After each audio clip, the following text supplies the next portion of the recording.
Good morning, everybody. Welcome to the Find Your Soul show. I know my picture that promoted the show today had me with a bottle of wine, but we won't be sharing a bottle of wine this morning, unless, of course, you're joining us from across the seas and it's night time in your part of the world. But today I'm playing with my panda drum, which makes me happy because it has numbers on it, but I actually don't know. I don't use them. I don't play any tunes per se. Those of you who've joined me for my meditation class will know that I do play the panda drum to help people come out of their meditative state. But it's more intuitive, just to play a little bit, because that's what it's all about, isn't it? Being happy and finding ways to play. Hi Jody, welcome. Good morning to you. So today we're talking about happiness. Well, actually all this month of February is our focus is on happiness and joy and how to bring that into your life. So what I like to do is get a bit of a sense of where we're at right now. Hi Connie, wow, it's nice to see some faces, or not faces, but names of people that I know quite well, which is good. Good morning. So I'm asking the question this morning of how are we feeling today? How are we feeling now that we're back into let's just say we're out of lockdown and we're in a new space of Thursday. How are we feeling today after our 5 days in that space of restriction? I know how I've been feeling. So feel free to write some notes, because I'd love to hear back from you, what it is that's actually going on for you in terms of feeling happy. Because the interesting thing about all of these restrictions and things is that, excuse me while I turn my music down. That was a little bit distracting. So for me, this lockdown situation was really interesting, because I had got to a point where I felt like we were moving out of that restrictive sort of space.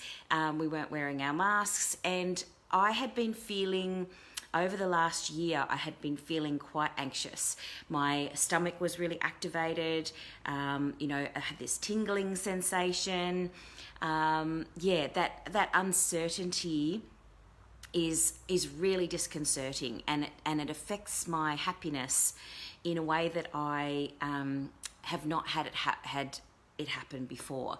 So obviously, most of us have not been through, a situation like this where we're restricted in this way. Particularly in Australia, we haven't had something like this.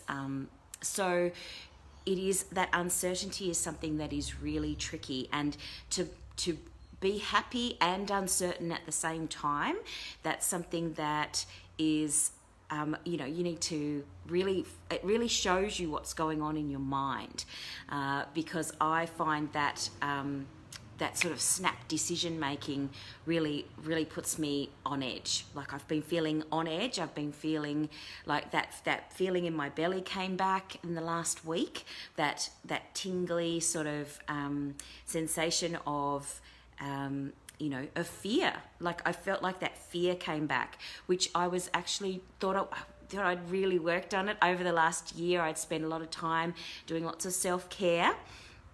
And so it was really important to me to note that as soon as those extra restrictions were put in for the whole community that made me feel like I was afraid again.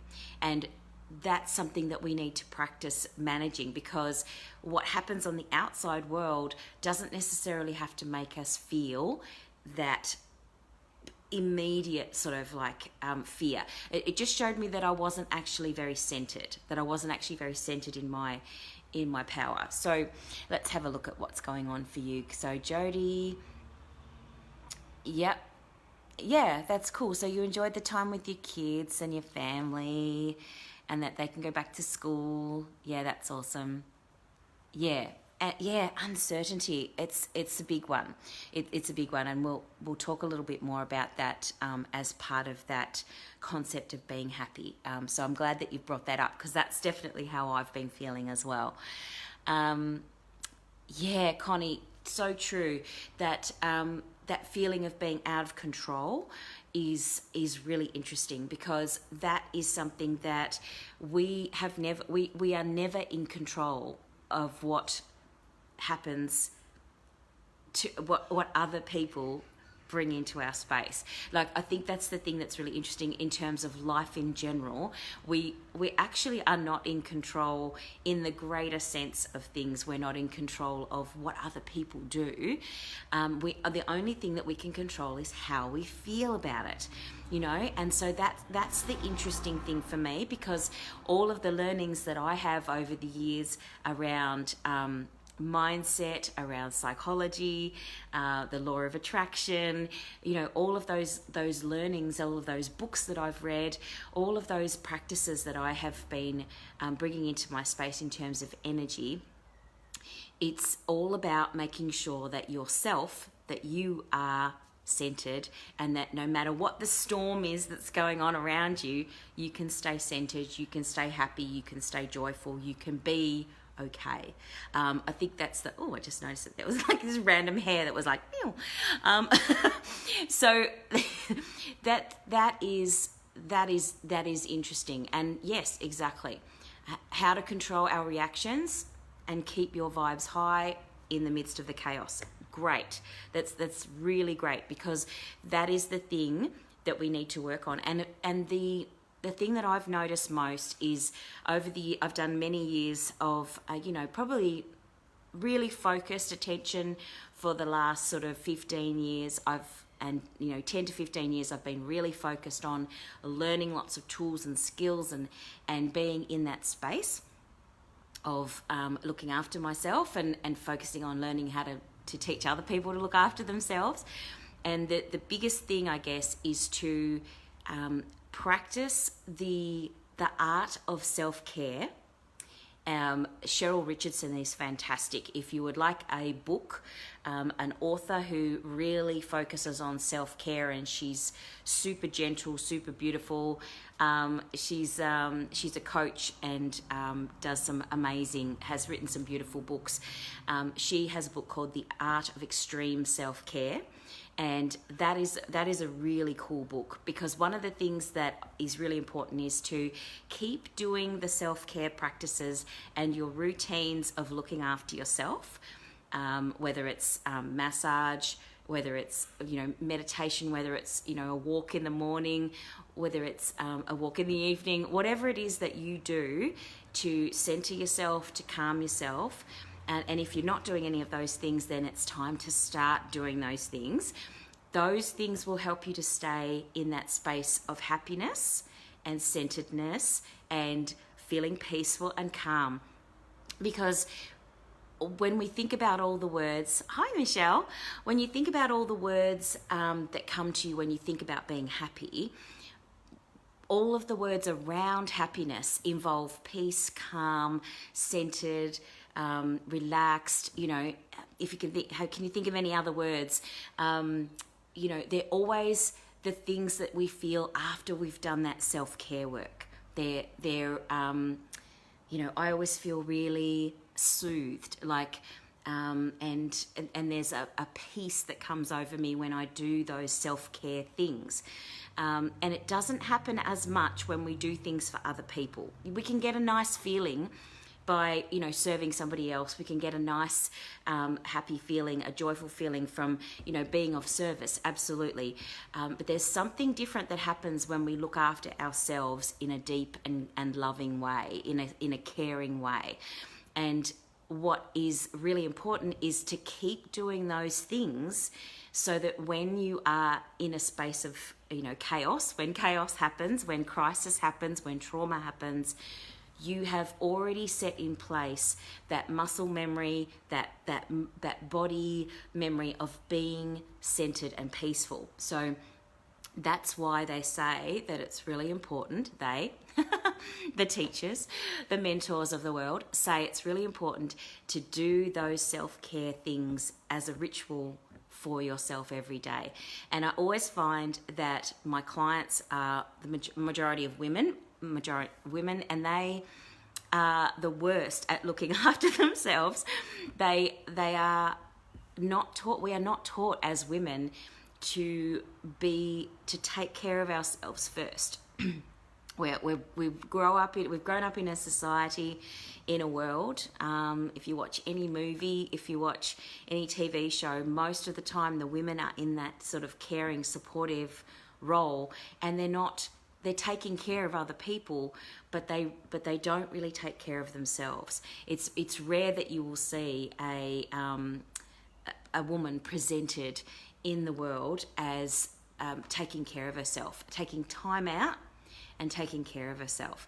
There was an interesting ad that I saw during the lockdown last year when it was a health insurance company, and there was a woman who was with a mum with kids, and she was leaving the house and going to the gym, and the kids said, "Bye, Mum, have fun, blah blah blah. We'll see you later."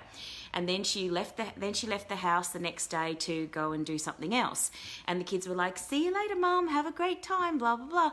And each time she left the house, the kids were really happy that she was going, because then when she came back into the space, she was really happy. She was really balanced. She was, having a chat to them and playing with them, and everything was really cool.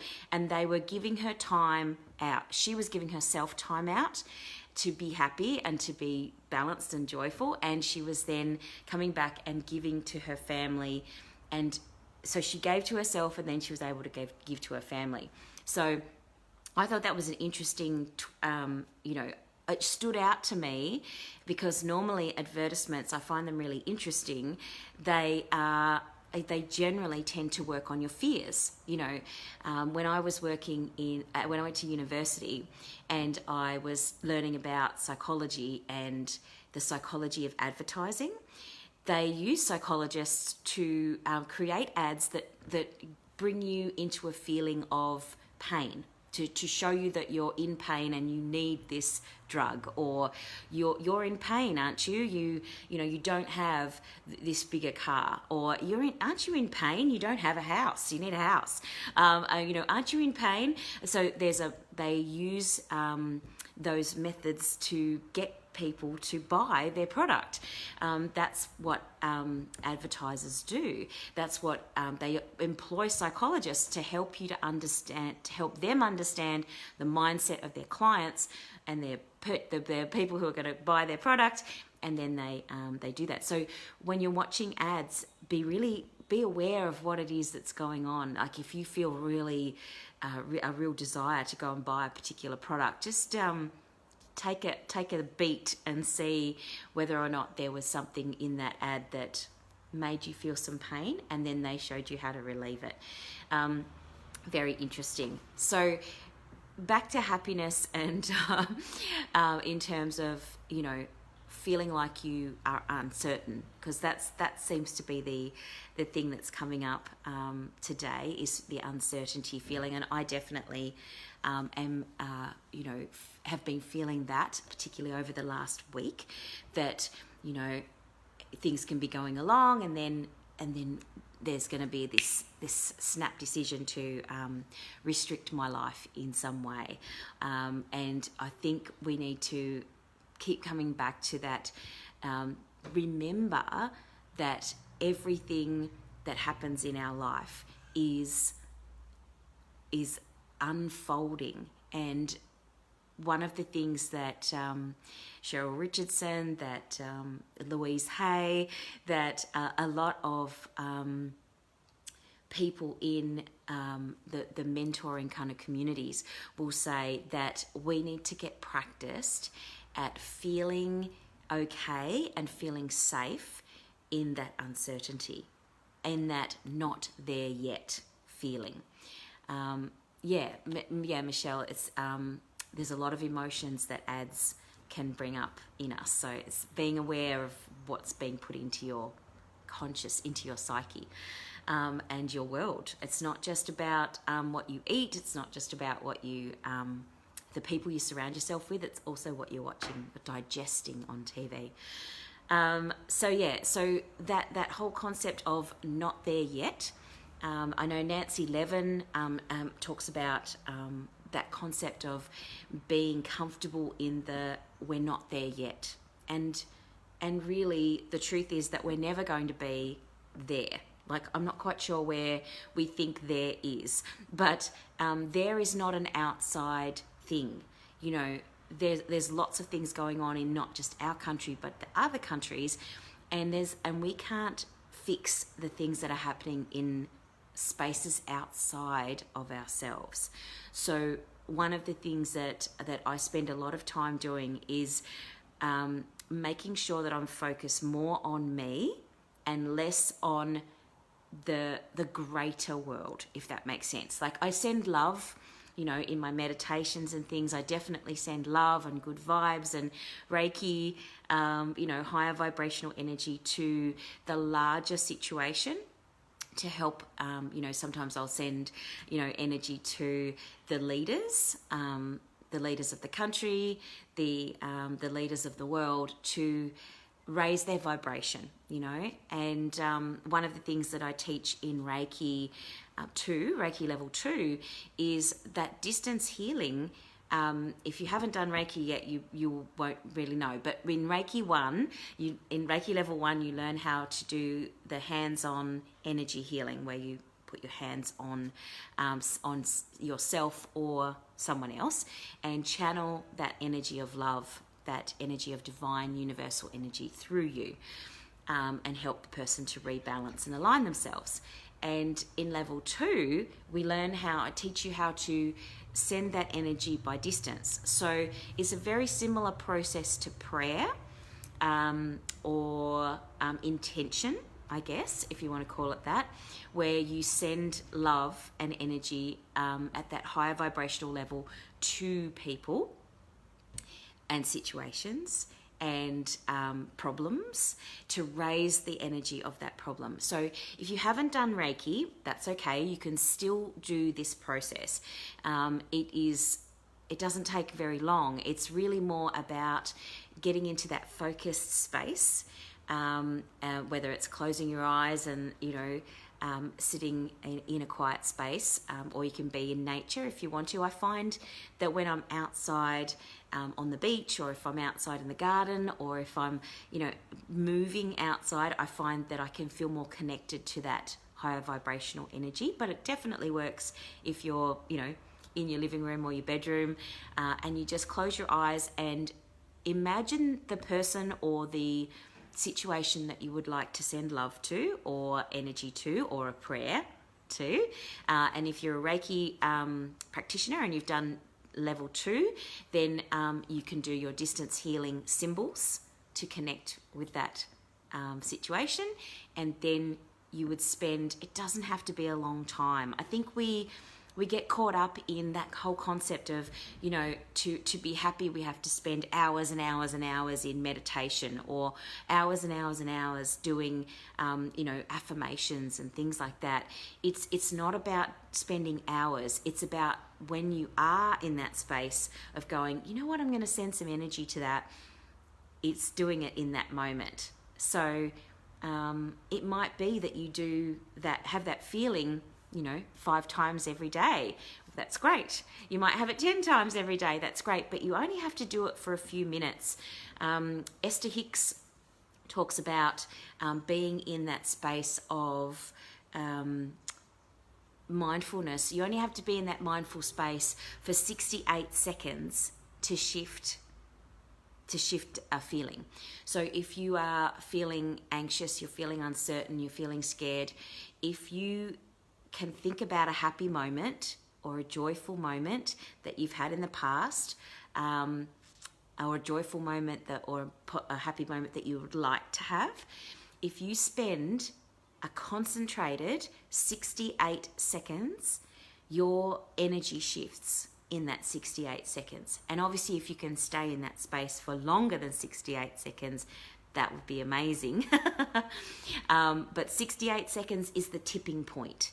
So they've actually done research now to show that you can't stay in that old state if you are focused on the new thing for 68 seconds. It's quite interesting. And you can do it with your vision boards as well. If you have a vision board, the way that I teach my vision board class is that once you've created your vision board, you would sit and each day and have a little moment, 68 seconds, with your vision board, looking at it, feeling all the feelings of the things that you're wanting to create and manifest in your life and the things that you have in your life. And 68 seconds is all you need to do. And you can do it as many times as you like during the day, but you only need to do 68 concentrated seconds. I think that's the key. So because one of the things that happens is that we tend to repeat.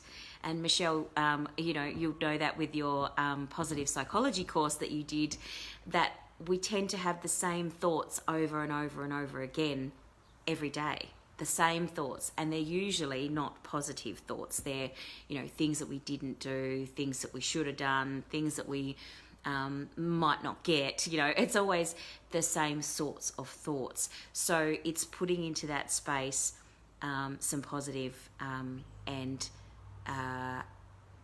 clear intentions or incantations, as my new coach has been telling me to practice incantations, which are magic. They're magical because you actually move with them and do them. So yes, so that's one thing that is really interesting. There's also a really cool lady called Erin Stutland, Stutland, Stutland. And she does she has a website and that sort of thing. She does classes, like exercise classes, aerobics. And while she's doing the aerobics class, she says affirmations that are positive and uplifting, and then people repeat them. So yes, that's so good, Michelle. Yeah, that positive interventions and intentions. Yes, so Erin Stutland talks about, she does affirmations where as she's doing the exercise. So there's one that I was listening to, it's a track that she has as like a download on her website, and it's got like funky music, and as you walk you can listen to the music and and what she does is she says these affirmations in a little cycle. So I can remember some of it. So she says, I am strong now. I have all that I need. I am happy, healthy, wealthy, and loved. And what I seek is also seeking you. I have space for greatness. I call in my success. And you just keep saying it over and over and over again as you walk, or as you ride, or as you, do your gardening, or as you're vacuuming. You could have it on while you're vacuuming, and you can be like, I am strong now. And those sorts of things where you're actually moving and saying the words and kind of getting into a vibe, those are the things that improve and make you feel happy. Yeah, I love it too, Michelle. It's good fun. And there's a track, I think you can download that affirmation that I just did then. Obviously I've listened to it a few times because I can remember it now without listening to the actual CD, but and every now and then I actually put it on and listen to the full, I think it's 30 minutes, the actual track, and she gets you to layer the affirmations on top of each other. So you start out just saying, I am strong now, I have all that I need, and then you go, I am strong now, I have all that I need, and you do that for a little while, and then you add the next thing. So it's the same as when you do an exercise routine or a dance routine. They teach you the first little section of 8 beats, and then you practice that, and then you do the next little section and you practice that. So once you've done I am strong now, I have all that I need, you go, I am happy, healthy, wealthy and loved. I am happy, healthy, wealthy and loved. And so and then you go back again and go, I am strong now, I have all that I need, I'm happy, healthy, wealthy and loved. And so you add them all together. So that's how you can remember. That's how we learn to remember. It's called chunking, actually. It's a psychological teaching technique. Hi, Charlie. Nice to see you. That chunking technique is something that helps you to remember. It's a remembering technique. So if you ever need to remember things, for example, numbers, you'll like this, Michelle. So when you chunk things together, if you're trying to remember somebody's phone number, some people remember them in chunks of 4, and some people remember them in chunks of 6.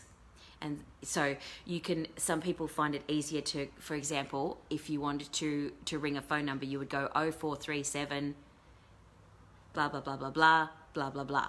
So some people do that 433 thing, and other people go 0437 and then they go blah blah blah blah blah blah blah, and they remember the last 6 numbers as one thing. So you'll notice that when people give you their phone number, they will chunk in a different way depending on how their brain works. So that's really interesting. And you can do the same thing with words. Like if you're trying to learn words, as children we get taught this, and we don't get told that that's what it is that they're chunking. but that's a good way to help you as well. Oh, Charlie, you've got an affirmation. I like it. Or an incantation. What have you got? I'm healed, I'm healthy, I'm wealthy, I'm well. Ooh, I like that. I'm healed, I'm healthy, I'm happy, I'm wealthy. Oh, I'm healed, I'm healthy, I'm wealthy, I'm well. I like it, like it. Yes, that's great. Beautiful. Because breast cancer, huge, and a big journey to take. It's definitely good. And healed, healthy, well, all those words, very important. Love that you've thrown in wealthy as well. That's fantastic, because what I'm learning, particularly at the moment, is I'm doing some work on my money and abundance. And thanks, Anna, Anne Marie. And what's interesting is that our abundance and our wealth is all connected to love as well. And health. Like everything's interconnected with each other. So when one thing is not working, it's going to affect other things in your life. So so be mindful of that when you're kind of doing your affirmations, that you don't have to make it easy for yourself, is what I'm saying. Make it easy. There's no point in having like a list of 20 million affirmations that you go, oh God, it's going to take me so long to get through these. Something like nice and snappy, like what Charlie's just put there. I'm healed, I'm healthy, I'm wealthy, I'm well. Super easy.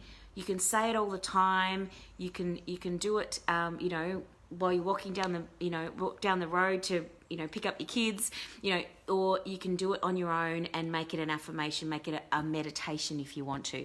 Another one that's really good is the I love you mantra, which you might have, Joe Vitale kind of made it famous, I guess, but it's actually the Ho'oponopono prayer, the I love you, thank you, I'm sorry, and I forgive you. Now, if you do it if you say it like that, you would normally say it in the mirror. So you would say it in the mirror or looking at yourself. So you would say, I love you, thank you, I forgive you, I'm sorry. So you're actually saying those words to yourself. If you want to just go, love, happy.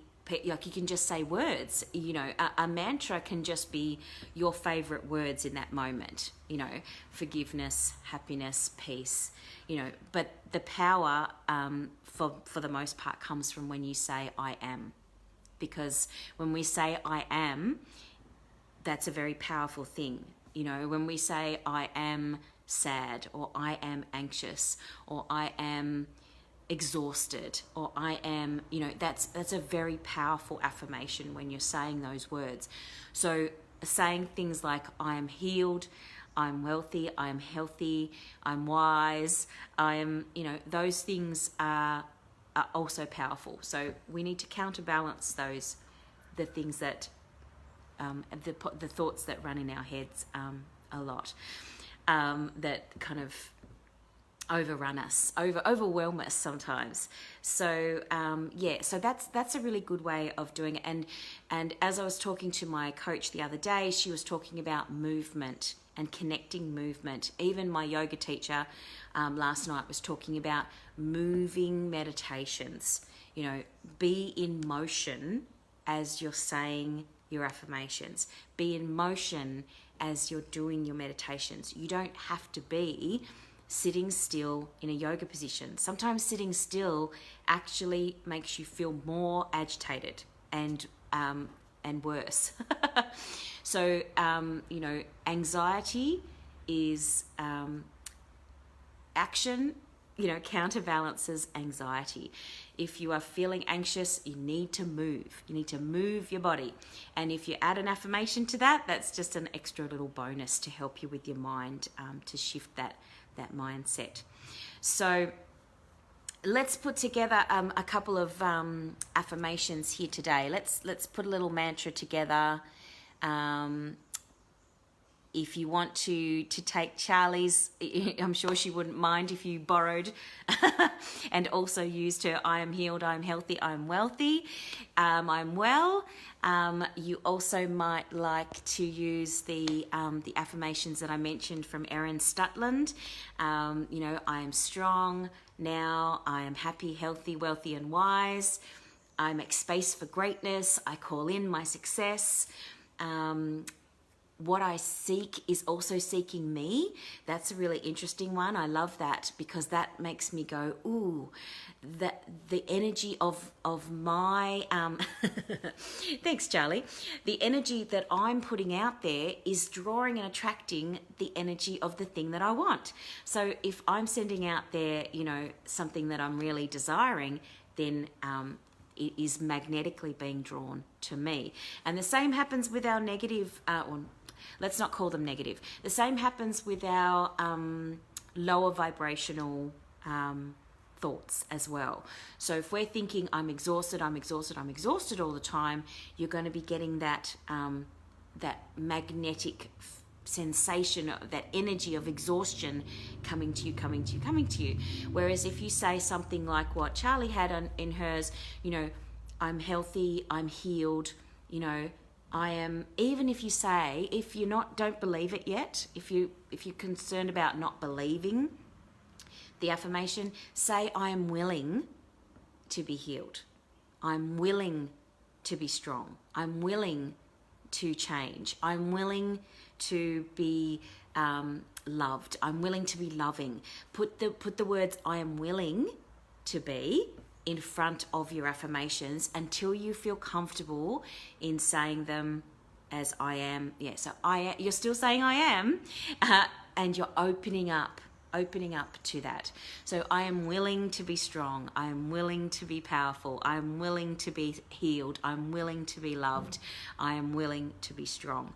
I'm willing to be happy. I'm willing to be joyful.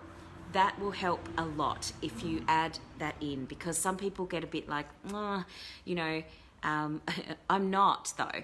You know, your mind will say, your ego will say, you just said you're loved, but you're not really. You know, you just said you were strong, but you're not really. And you just said you forgive people, but you don't really. And so, but if you say, I'm willing to be loving, I'm willing to be forgiving, the ego can't argue with that. The ego can say, yeah, but you're not. And you go, yeah, but all I said was I'm willing to be. It's a bit like sometimes we have to play with the ego a little bit. You know, our ego helps us. Our ego helps us to stay safe. Our ego is there for our survival.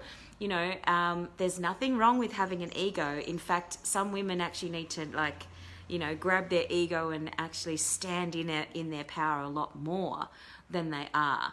So that's for another day. We'll talk about that another day. But for now, we've got a few little tips and tools that we've shared today.